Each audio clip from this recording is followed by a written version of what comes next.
Now here we're looking at odor control for cannabis. Now I want to keep in mind that this is not odor control of the final product. This is going to focus on odor control during the actual grow phases through the plant.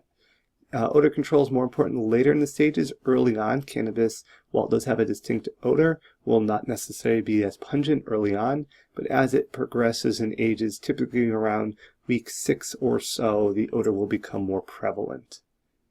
So cannabis and odor control. While air circulation is needed, it is not advised to be directly exhausted air from your grow facility due to the distinctive odor that can be produced. There's no harm in this, but the reason why you may want to consider this odor control is if you're in an area, it could increase odds of complaints. Not everyone enjoys the smell of growing cannabis plants. Adding a charcoal filter will drastically reduce the pungent odor, the cannabis odor, while you're exhausting air out. So you don't want to just have a fan and just send air directly out, especially if you're in an area where you could have complaints that could arise. There's an ozone generator. This converts oxygen to ozone, which is O3, by exposing it to UV light. This can help reduce odors. It changes the charges of things. It binds and neutralizes with those odor molecules. And this reduction, though, does take some time for this ozone to come in contact with these smelly cannabis particles. This can be prohibitive in areas that have high areas of volume exchanges. Also, UV light is dangerous, and so is ozone for both you and the plants. So caution is advised if you're implementing this type of system. Also, the O3 molecules are unstable, only last for about half an hour or so, about 30 minutes. And if you are using ozone and it does somehow come in contact with the plants in high doses, that can damage the plants. Or if it comes in contact with the grower, that can be another caution because it can damage humans' lung tissue as well. So just be cautious if you are looking at implementing an ozone generator type system for odor control. What is more advised is carbon filter for odor reduction.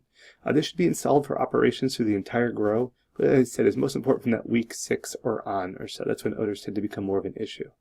Be sure to size your system accurately. Don't have something that's too small. You can favor going slightly larger if you need to, but be sure that you have an idea of what size would be recommended. If you're not enriching with CO2, then you can easily increase the power of the exhaust fan to compensate for potential for reduced airflow. When you're running something through a filter, there will be reduced airflow, and if you're not injecting with CO2, you can afford to kind of increase the rate of exhaustion of air and ventilation without worrying about exhausting out your precious carbon dioxide. So this activated charcoal filter we see pictured here. Surface area is increased with oxygen to open pores to increase the absorbingness of the odor. They typically can be covered here, so the carbon is on the inside. This has an extra filter here to ensure clean air is being evacuated out of the grow tent. It is mounted very high, so I'm exhausting the hottest air as well. 100% virgin activated carbon is what's recommended due to its very high surface area and potential for the longest life possible. To maximize the effectiveness of a activated charcoal filter, you want to keep the humidity below 55%.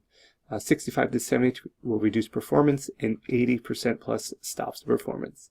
What this means is simply, if you're running this in an area with very high humidity, such as for a clonen area, again, they don't have the pungent odor to begin with, but if you are looking at running that in an area with high humidity, those moisture will kind of clog up and eliminate some of the surface area there for that carbon to actively remove the odors.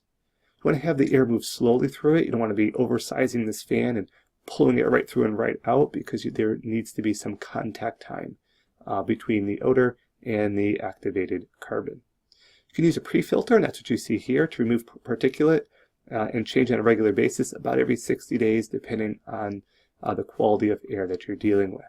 So again, this is a pre-filter, easily removed, and will help protect and extend the life of your activated carbon on the inside. So as you can see, this is for odor control. You're growing a cannabis plant to help reduce potential for complaints. Size is important, inline fan that you're using, exhausting, dosing or not dosing, enriching with CO2 is important. So all these factors come together, but this is just another thing to consider if you're looking at trying to reduce the chance of having complaints if you're growing cannabis here with neighbors or people nearby.